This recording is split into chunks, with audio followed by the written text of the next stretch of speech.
धोरणात्मक कृती योजना आम्ही तयार केली आहे, तर याबद्दल तुम्ही काय सांगाल?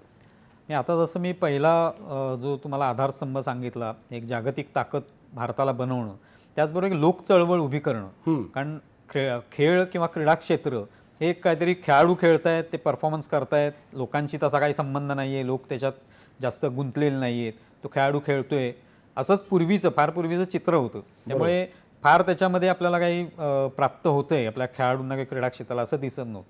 पण आज आपण बघतो की फक्त क्रिकेटच नव्हे, तर आज बॅडमिंटनच्या बाबतीत सुद्धा लोकांना त्याच्यामधलं कळायला लागलेलं आहे. लोक त्यांच्या खेळाडूंबद्दल एक आशा बाळगून असतात की हा अमुक हे खेळाडू पदक मिळवतील. कुस्ती आहे, नेमबाजी आहे, बॉक्सिंग आहे.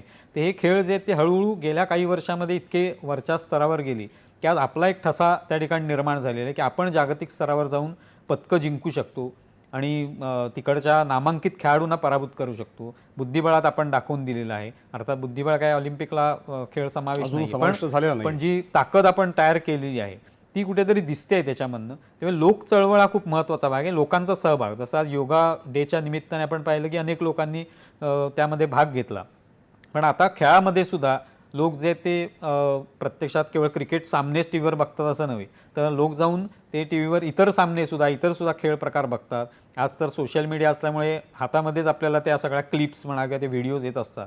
पण त्यामुळे त्यालासुद्धा चांगला रिस्पॉन्स मिळू लागलेला आहे. आणि लोक चळवळ हा एक त्यातला महत्त्वाचा मुद्दा आहे, जो झाल्यानंतर अनेक लोक देशामधले 140 कोटी लोक जे आहेत ते त्याच्यामध्ये इन्व्हॉल्व्ह होतील, त्याच्यामध्ये गुंतील. हा एक महत्त्वाचा त्यातला पैलू आहे असं आपण म्हणू शकतो. तुम्ही मगाशी दुसऱ्या आधारस्तंभाचा सुद्धा उल्लेख केलात, म्हणजे खेळामधून आर्थिक विकास साधन.